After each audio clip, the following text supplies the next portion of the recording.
হরে কৃষ্ণ। প্রিয় ভক্তবৃন্দ, আপনারা দেখছেন পরলোক টিভি। চৈতন্য চরিতামৃতে এটা বর্ণিত হয়েছে। তো আমাদের অযোগ্যতা স্বীকার করে এবং এই বিষয় আলোচনার যে ফল, যার মাধ্যম দিয়ে আমরা ধীরে ধীরে কৃষ্ণ ভক্তিতে অগ্রগতি লাভ করতে পারি, সেই মানসিকতা নিয়ে আমরা বলার এবং শোনার চেষ্টা করব, যাতে আমাদের মঙ্গল হবে। তো মুক্ত, একটা হচ্ছে বদ্ধ আর একটা হচ্ছে মুক্ত। বদ্ধ জীব আর মুক্ত জীব।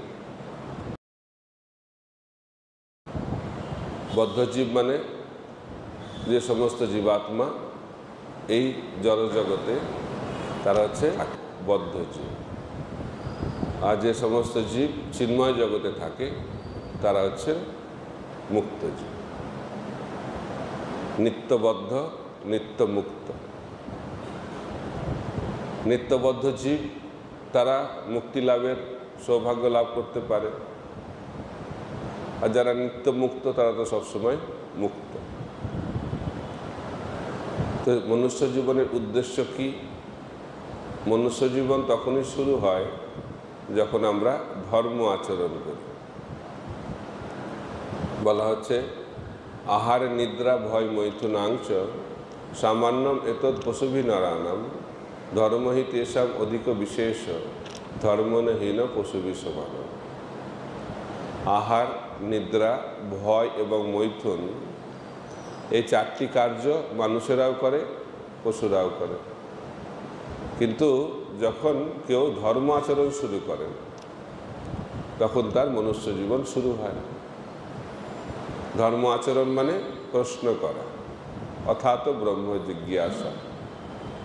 কিন্তু এই জগতে ধর্ম মানে মানুষ বোঝে ধর্ম কেন করব?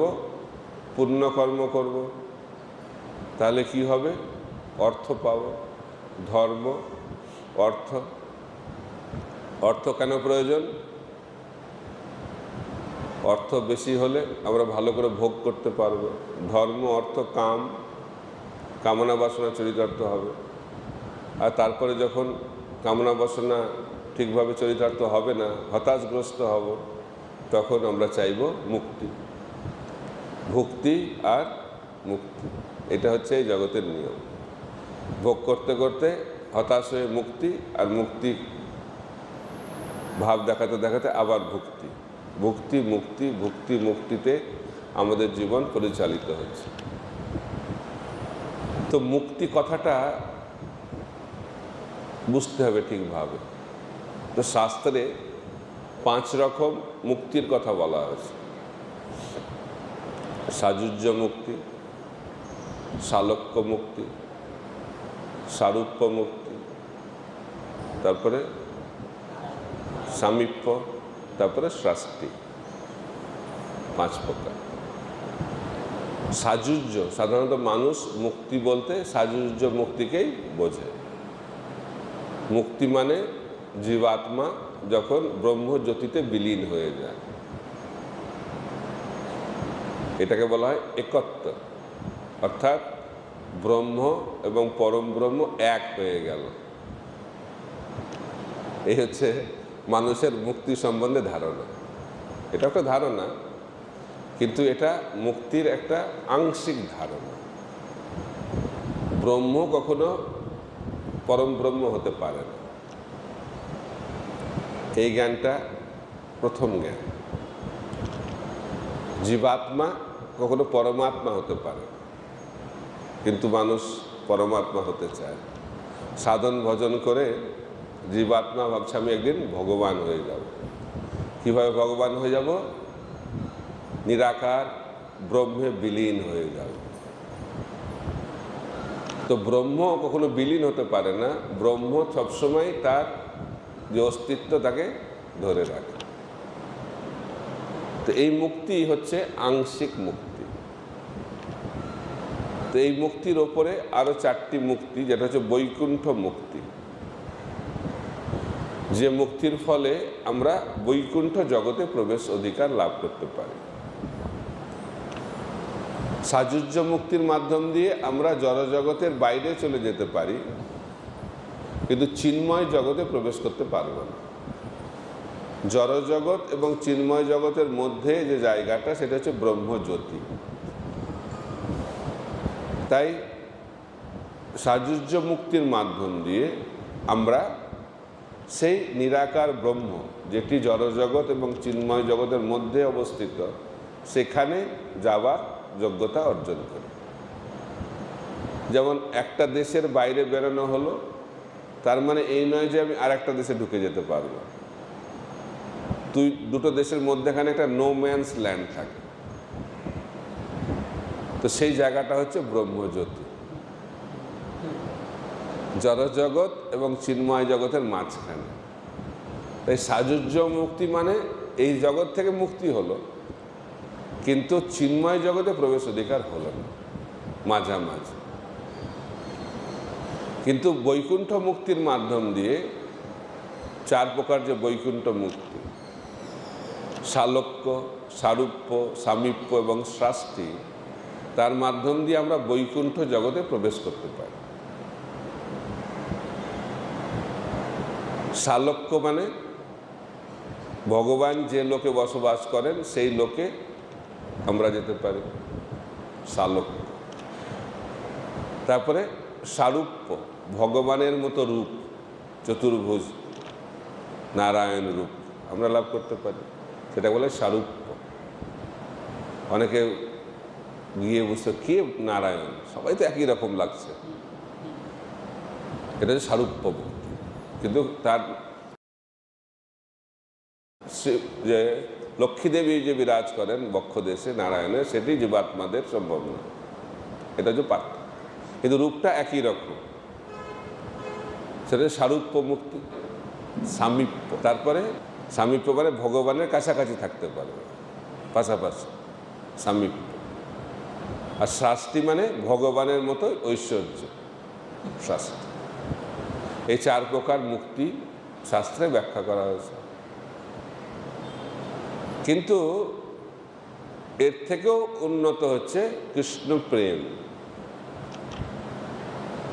কৃষ্ণ প্রেম যিনি লাভ করেছেন, তিনি হচ্ছেন মুক্ত শিরোমণি, এখানে ব্যাখ্যা করা হয়েছে। যে ব্যক্তি কৃষ্ণ প্রেম লাভ করেছে, ধর্ম, অর্থ, কাম আর মোক্ষ, এটা বলে চতুর্বর্গ। আর চতুর্বর্গের উপরে রয়েছে পঞ্চম পুরুষার্থ, যেটি হচ্ছে কৃষ্ণ প্রেম। তাই চৈতন্য মহাপ্রভু আমাদেরকে মুক্তি প্রদান করার জন্য আসেননি। বলা হচ্ছে কোটি জন্ম ব্রহ্মজ্ঞানে এই মুক্তি নয়, শুধুমাত্র নামাভাসে সেই মুক্তি হয়। তো শুদ্ধভাবে নাম না করলেও মুক্তি হয়ে যাবে, নামাভাসেই মুক্তি হয়ে যাবে। তো মহাপ্রভু আমাদেরকে মুক্তি প্রদান করার জন্য আসেননি, তিনি আমাদেরকে কৃষ্ণ প্রেম দেওয়ার জন্য এসেছেন। নমো মহাপদন্নায় কৃষ্ণ প্রেম পদায় কৃষ্ণায় কৃষ্ণ চৈতন্য নামনে গৌরতিষ্যে নমঃ, এরা বলা হচ্ছে।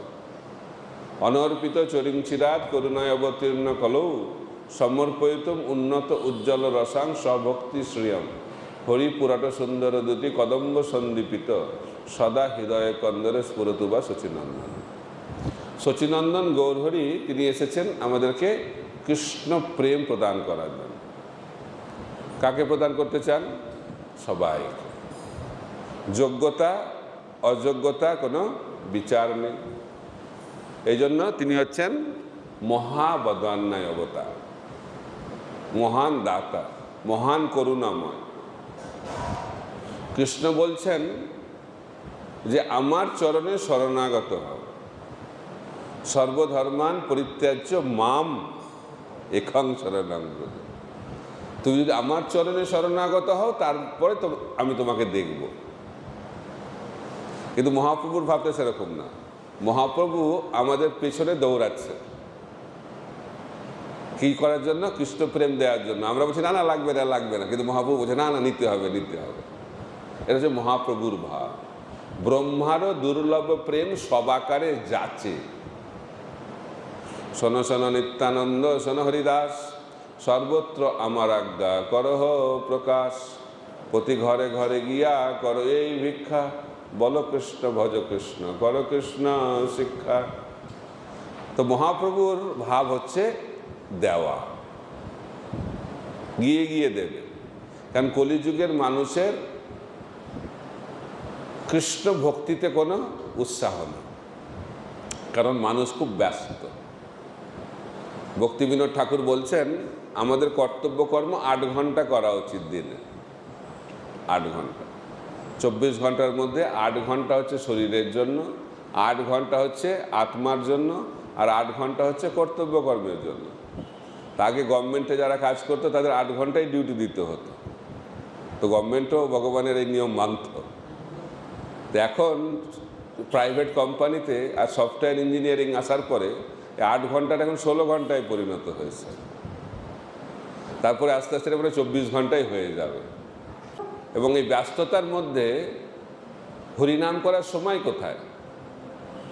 যদি বলা হয় আপনি হরিনাম করবেন, তো উত্তর হচ্ছে আমি খুব ব্যস্ত, মরারই সময় নেই। কিন্তু আপনারা খুব ভালো করছেন, কেউ কেউ বল। কিছুদিন আগে আমি শুনছিলাম যে একটা ভক্ত একজনকে প্রচার করছে, বলছে হরিনাম করো, আপনি হরিনাম করুন। বলছে আমার করার তো সময় নেই, কিন্তু আপনি করছেন, এটা খুব ভালো, আপনাকে আমি মান্থলি একটা ডোনেশন দেব।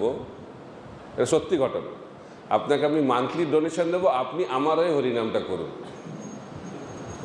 সব কিছু আমরা আউটসোর্সিং করে দিচ্ছি আজকাল, তাই হরিনামটা আউটসোর্স হয়ে যাচ্ছে। ভাবছি আমি টাকা দিয়ে ভগবানকে পেয়ে যাব। তো এই মনোভাবটা হচ্ছে কলিযুগের মনোভাব। আর সেই মনোভাব সম্পন্ন ব্যক্তিকে মহাপ্রভু চাইছেন কৃষ্ণ প্রেম দেবেন। বোঝা যাচ্ছে? সব থেকে অযোগ্য ব্যক্তি, তাকে দেয়া হচ্ছে কি সর্বশ্রেষ্ঠ জিনিস। ব্রহ্মা যেটা পায় না সেটা কলিহত জীব পাচ্ছে মহাপ্রভুর কৃপাতে। এই জন্য রূপ গোস্বামী বলছেন নমো মহাবদান্নায় কৃষ্ণ প্রেম প্রদায়তে, কৃষ্ণায় কৃষ্ণ চৈতন্য নামনে গৌরতিষ্য নমঃ। এই কৃষ্ণ প্রেম, এই কৃষ্ণ প্রেমটা কি কি বস্তু? এটা অনেকভাবে ব্যাখ্যা করা হয়েছে। প্রভুপাদকে জিজ্ঞেস করা হয়েছে, প্রভুপাদ এই কৃষ্ণ প্রেমটা কি? তো প্রভুপাদ বলেছেন এই জগতে নারী পুরুষের যে আকর্ষণ, সেই ধরনের আকর্ষণ যখন ভগবানের প্রতি হবে সেটি হচ্ছে কৃষ্ণ প্রেম।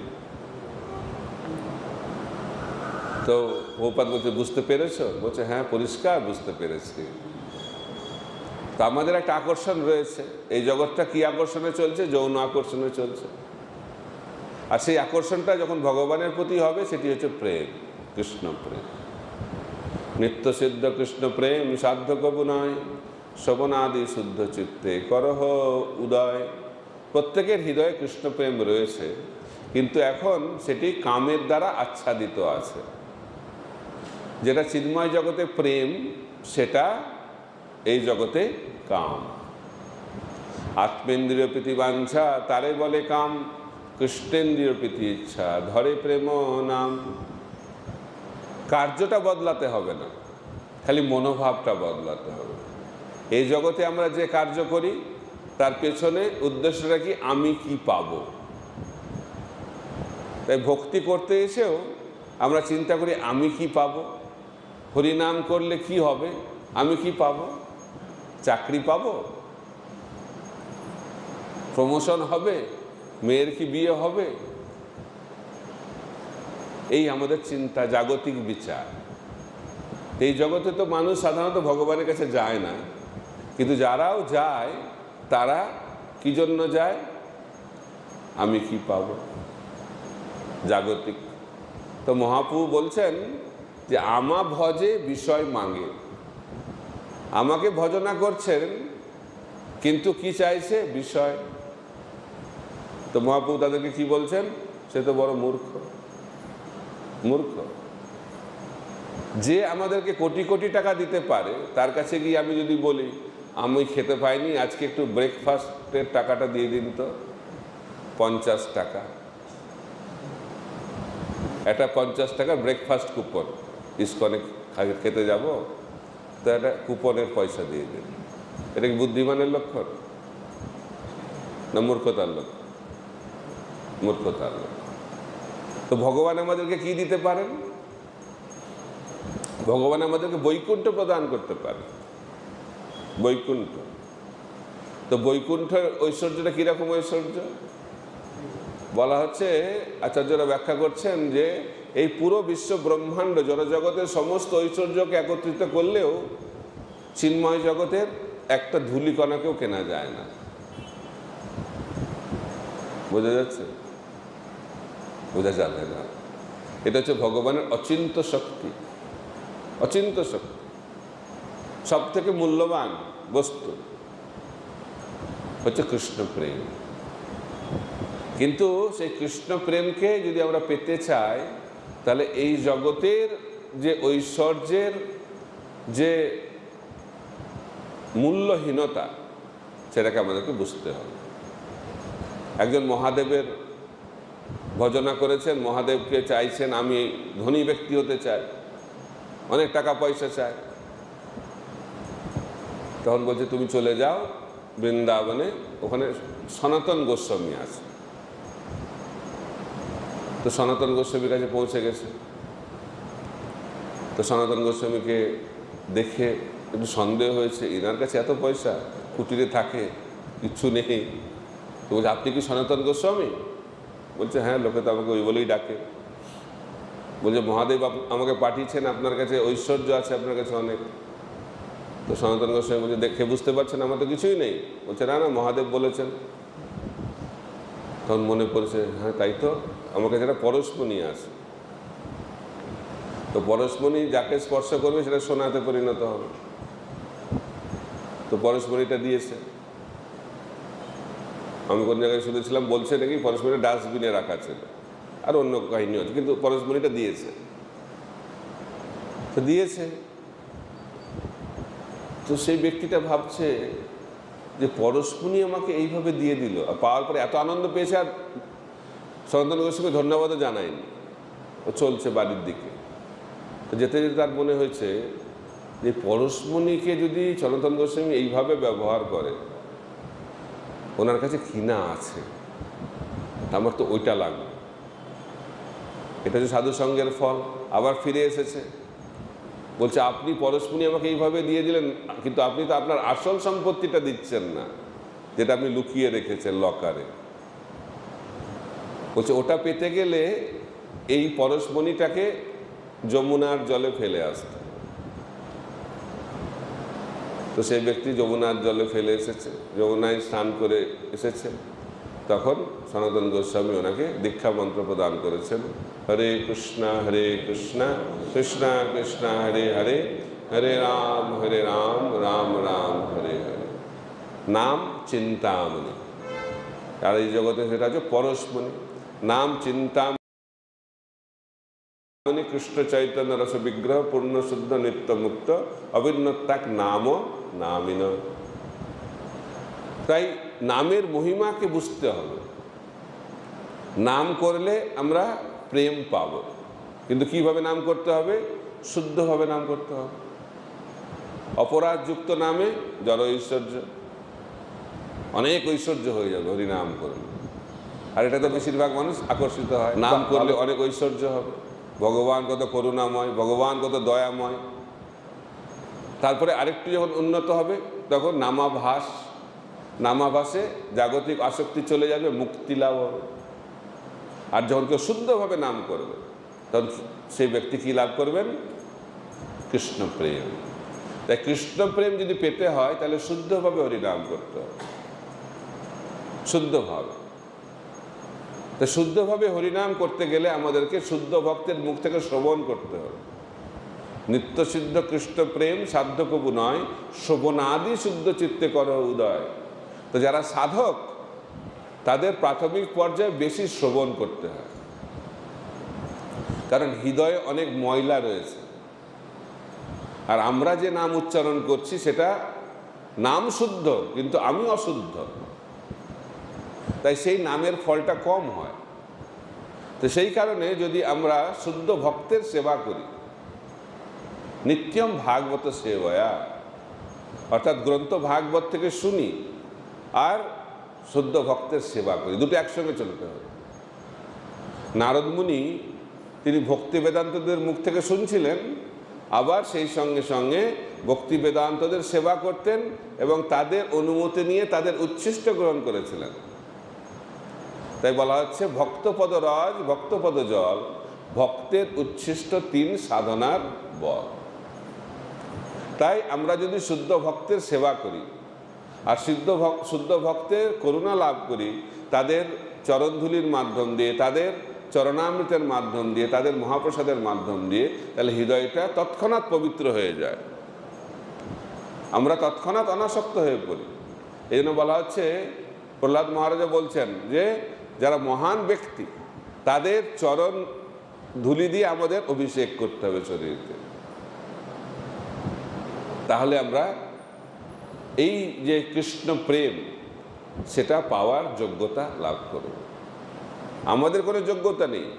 ভক্তিবিনোদ ঠাকুর বলছেন যারা প্রেমিক ভক্ত, যাদের হৃদয়ে কৃষ্ণ প্রেম রয়েছে, তাদের করুণার মাধ্যম দিয়ে কৃষ্ণ প্রেম পাওয়া যায়, নিজের চেষ্টাই হবে না। প্রেম ভক্তি দূরের কথা, ভাবভক্তিও আমরা লাভ করতে পারবো না। ভাবভক্তি বলা হচ্ছে সুদূর্লভা। রূপ গোস্বামী ভক্তি রসামৃত সিন্ধু গ্রন্থে ব্যাখ্যা করছেন যে ভাবভক্তি হচ্ছে সুদূর্লভা। সুদূর্লভা মানে নিজের চেষ্টায় পাওয়া যায় না, আর ভগবান এটা দিতে চান না। তো ভগবান কেন দিতে চান না? ভগবান ধন সম্পত্তি সহজে দিয়ে দেবেন, মুক্তি দিয়ে দেবেন, সব কিছু দিয়ে দেবেন, কিন্তু ভাব ভক্তি দেবেন না। কেন দেবেন না? কারণ ভাগ ভক্তি দিলে ভগবান ভক্তের দাসত্বে, ভগবান ভক্তের দাস হয়ে যায়। তো ভগবান তো হচ্ছে সবার প্রভু, কিন্তু যার হৃদয়ে ভাব ভক্তি জাগরিত হয় তার দাসত্ব স্বীকার করেন ভগবান। ভগবান পরম নিয়ন্তা, কিন্তু যার হৃদয়ে ভাবভক্তি রয়েছে তার দ্বারা ভগবান নিয়ন্ত্রিত হয়ে যান। সেই কারণে ভগবান এই ভাবভক্তি দিতে চান না। তাহলে নিজের চেষ্টায় পাওয়া যায় না, আবার ভগবান দিতে চান না, তাহলে কি করে পাওয়া যাবে? বলা হচ্ছে যার হৃদয়ে ভাবভক্তি রয়েছে সেই মহান ভক্তদের কৃপাতেই আমরা সেই ভক্তি লাভ করতে পারি। তো সেই কারণে ভাব ভক্তি হচ্ছে সুদূর্লভা, এবং তার থেকেও উন্নত হচ্ছে প্রেম ভক্তি, কৃষ্ণ প্রেম। তাই কৃষ্ণ প্রেম হচ্ছে সর্বশ্রেষ্ঠ স্থিতি, আর কৃষ্ণ প্রেম লাভ করলে আমরা গোলক বৃন্দাবনে প্রবেশ অধিকার লাভ করতে পারি। আর যারা কৃষ্ণ প্রেম লাভ করেছেন তারা এই মুক্তিও চান না, এই মুক্তিও চান। ন ধনং ন জনং ন সুন্দরীং কবিতাং বা জগদীশ কাময়ে মম জন্মনি জন্মনীশ্বরে ভবতাৎ ভক্তির অহৈত কৃত। যারা প্রেমিক ভক্ত তারা তো সাযুজ্য মুক্তি দূরের কথা, এই 4 বৈকুণ্ঠ মুক্তিও চান না, তাদের এইসবের কোনো প্রয়োজন নেই। হরিদাস ঠাকুরকে মহাপ্রভু বলছেন, যে হরিদাস তোমাকে আমি কিছু দিতে চাই। হরিদাস বলছে আমার কিছু চাই না। মহাপ্রভু বলছে না, নিতে হবে। তখন হরিদাস ঠাকুর বলছেন যে আমাকে যদি কিছু দিতেই হয় তাহলে আমাকে এই কৃপা করুন, আমার আবার জন্মগ্রহণ করতে কোনো অসুবিধা নেই, আমার মুক্তি টুক্তির প্রয়োজন নেই, কিন্তু আমাকে যদি জন্ম দিতে হয় তাহলে আমাকে ভক্ত গৃহে জন্ম দেবেন। আর সেই জন্ম যদি কুকুরের জন্ম হয় আর সেই জন্ম যদি কীট জন্ম হয় কোনো অসুবিধা নেই। এটা হচ্ছে হরিদাস ঠাকুরের ভাব, এটা হচ্ছে প্রেমিক ভক্তদের ভাব। ভক্তিবিনোদ ঠাকুরও বলছেন বৈষ্ণবের লক্ষণ কি? ভক্তের লক্ষণ সে হচ্ছে বৈষ্ণবের কুকুর। তাই আমাদের এই ভাব যখন আসবে তখনই বুঝতে হবে যে কৃষ্ণ প্রেম প্রকটিত হয়েছে। অহংকার এবং কৃষ্ণ প্রেম একসঙ্গে থাকতে পারে না। কৃষ্ণদাস কবিরাজ গোস্বামী বলছেন আমি কোথাকার কীট? মলের কীট। রূপ সনাতন কি বলছেন? আমরা হচ্ছি জগায় মাধায়ের থেকেও বেশি পাপী। এটা হচ্ছে কৃষ্ণ প্রেমের লক্ষণ। যারা যত উন্নত তারা নিজেকে তত বেশি অধম বলে মনে করে। সেই কারণে যারা কনিষ্ঠ ভক্ত তারা ভাবে যে তারাই খালি ভক্ত আর বাকিরা সব মায়াতে রয়েছে। আর যারা উত্তম ভক্ত তারা ভাবছে যে সারা পৃথিবী ভক্ততে পরিণত হয়েছে, কিন্তু আমি ভক্ত হতে পারলাম না। এটা বলা হচ্ছে যে যে স্তরে আছে সে সেই স্তরে দেখবে। যে কনিষ্ঠ ভক্ত সে মায়াতে আছে, সেই কারণে সে ভাবছে সবাই মায়াতে আছে। আর উত্তম ভক্ত সে তো মহান স্তরে আছে, সেই জন্য তিনি ভাবছেন সবাই মহান স্তরে আছে। ইংরেজিতে বলে beauty lies in the eyes of the বিহোল্ডার। যার যেরকম স্তর সে সেইভাবে দেখবে। তাই কৃষ্ণ প্রেমের স্তর হচ্ছে অত্যন্ত উন্নত স্তর। শ্রীমতী রাধারানী ভাবছেন যে আমি কৃষ্ণের কোনো সেবা করতে পারছি না। সব থেকে বেশি সেবা কৃষ্ণের কে করে? শ্রীমতী রাধারানী। অনাদিকাল ধরে তিনি কৃষ্ণের জন্য রান্না করছেন, কিন্তু এখনো পর্যন্ত নাকি একটা আইটেমও রিপিট হয়নি। বোঝা যাচ্ছে? বোঝা যাবে না। এটা যে ভগবানের অচিন্ত শক্তি। তো সেই শ্রীমতী রাধারানী ভাবছেন যে আমার কোনো সেবা ঠিকভাবে হচ্ছে না। রাধারানীকে একটা গোপী বলছে আমি আজকে কৃষ্ণের সৌন্দর্য দর্শন করলাম।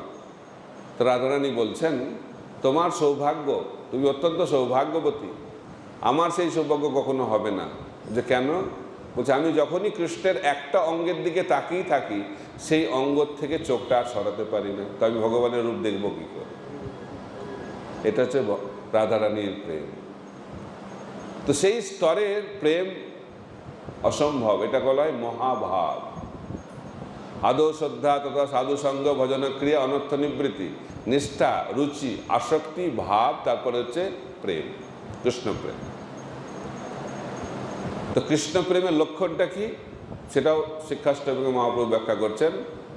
তিনি বলছেন যে যুগায়িতং নিমেষেন চক্ষুষা পাবৃসায়িতং শূন্যায়িতং জগৎ সর্বং গোবিন্দ বিরহে নমে আশ্লিষ্যবা পদার্থাং পিনষ্টমাং অদর্শনাং মনমহতাং করতু বা যথা তথা বা বিরোধত লম্পট মত প্রাণনাথস্তু সয়ব না পর।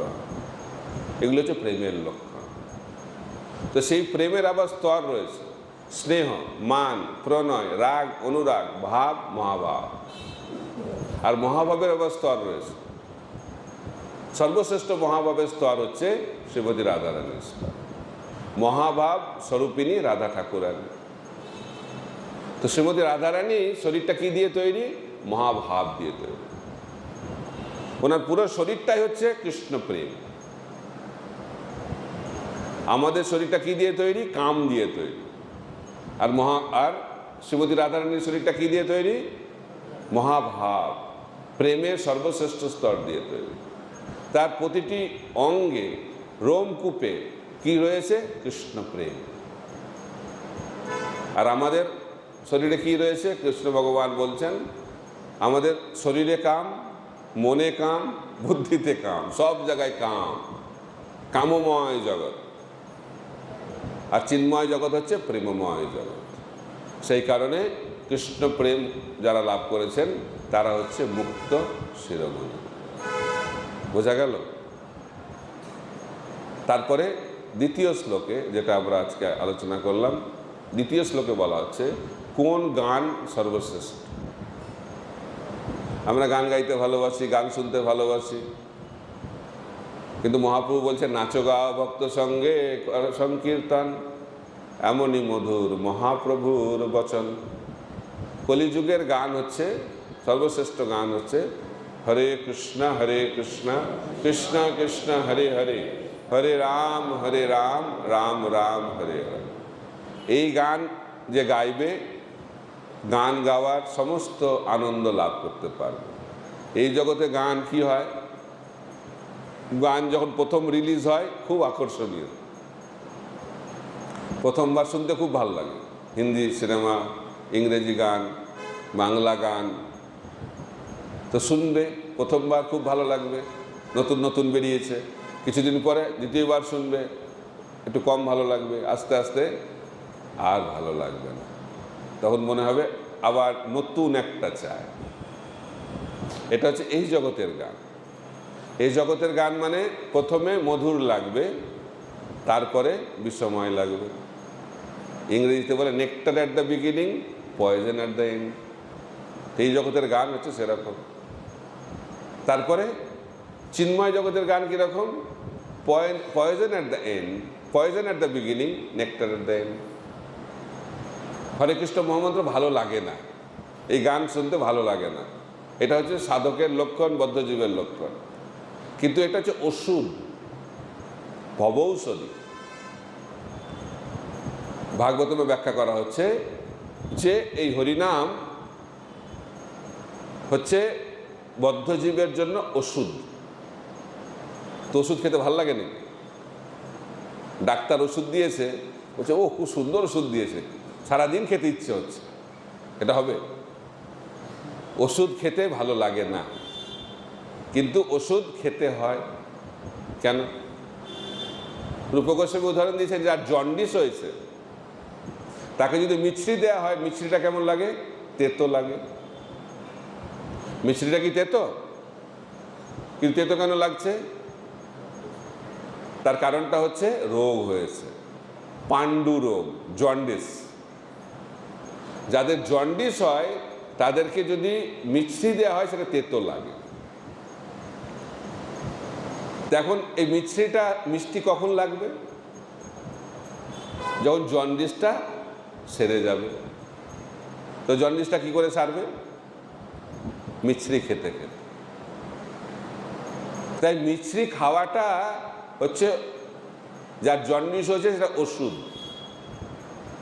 আর জন্ডিস সেরে যাওয়ার পরে সেই মিছরিটার ওষুধ থাকবে, সেটা খুব আস্বাদনীয় হয়ে যাবে। ঠিক একইভাবে যারা সাধক বদ্ধজীব, তাদের কাছে এই হরিনামটা তেতো লাগবে, কিন্তু ওটা ওষুধ, খেতে হবে। ভালো না লাগলেও সকালবেলায় উঠে হরিনাম করতে হবে। আর হরিনাম শেষ হয়ে গেলে বাহ, খুব ভালো লাগছে, তো হরিনাম হয়ে গেছে, 16 মালা হয়ে গেছে, খুব আনন্দ। হরিনাম করে আনন্দ পাওয়া যায় না, হরিনামটা শেষ করে, বলছে মালা শেষ করে দিয়েছি আমি, 16 মালা শেষ, ফিনিশ মাই রাউন্ড, মানে জবকে একদম ফিনিশ করে দিয়েছে একদম। তো এটা হচ্ছে বদ্ধজীবের জব, ওষুধের মতো।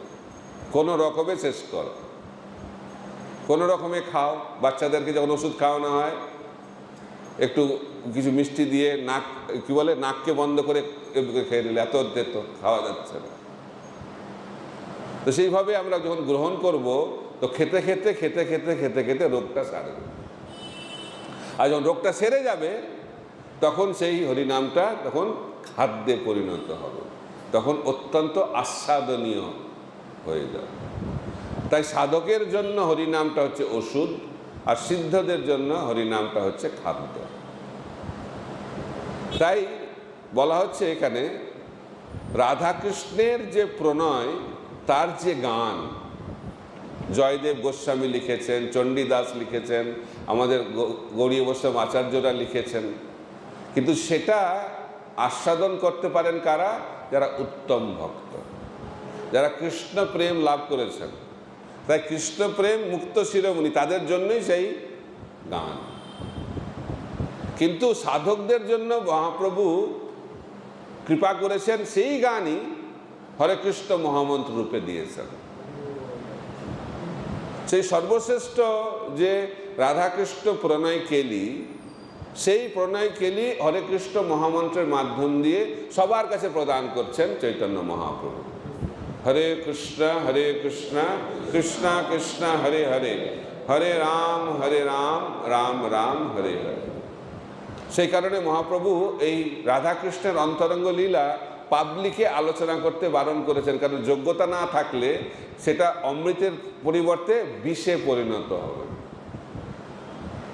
এখানে বলা হচ্ছে এই টপিক নিয়ে অনেকে পিএইচডি লেখেন, তো পিএইচডি লিখলে তো আর, থিসিস লিখলে তো আর এটা বোঝা যাবে না। কে এটা বুঝতে পারবে রাধাকৃষ্ণের লীলা?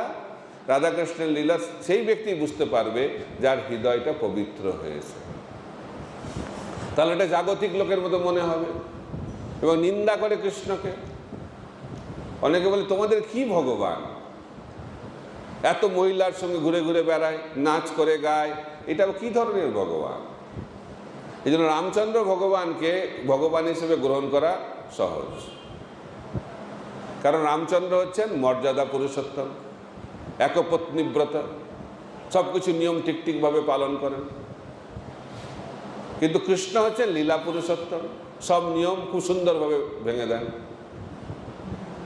লীলা পুরুষোত্তম মানে তিনি কোনো নিয়ম পালন করেন না বাহ্যিকভাবে, কারণ তার হচ্ছে একটাই নিয়ম। লীলা পুরুষোত্তম ভগবানের একটাই নিয়ম। কি নিয়ম?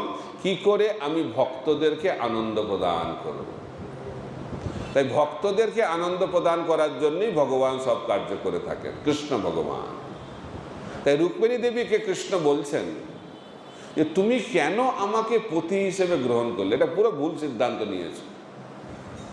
শিশুপাল কত সুন্দর একজন রাজা, কত সুন্দর পতি হতে পারতো তোমার, কিন্তু তুমি কেন আমাকে গ্রহণ করলে পতি হিসেবে? আমার জন্মের ঠিক নাই। অনেকে বলে আমি যশোদার পুত্র, অনেকে বলে আমি দেবকীর পুত্র। বাবা মায়ের ঠিক নাই। 2 নম্বর, যে আমি এত মহিলার সঙ্গে ঘুরলাম, লীলা করলাম, বৃন্দাবনে কাউকে তো বিবাহ করলাম না, তার মানে আমাকে বিশ্বাস করা খুব মারাত্মক ব্যাপার। এইভাবে কৃষ্ণ রুক্মিণী দেবীর কাছে অনেক সন্দেহ প্রকাশ করছেন। এটা হচ্ছে আমাদের বদ্ধ জীবের সন্দেহ। আর রুক্মিণী দেবী সেই সমস্ত প্রশ্নের খুব সুন্দরভাবে উত্তর দিচ্ছেন, যাতে আমাদের সন্দেহগুলো দূরীভূত হয়ে যায়। তাই এই সন্দেহ কেন হয়? কারণ আমাদের হৃদয় অপবিত্র। কিন্তু যখন আমাদের হৃদয় পবিত্র হয়ে যাবে, তখন সেই সন্দেহ সম্পূর্ণরূপে দূরীভূত হয়ে যাবে। তাই রাধাকৃষ্ণ লীলা বুঝতে গেলে আমাদেরকে উন্নত স্তরে অধিষ্ঠিত হতে হবে।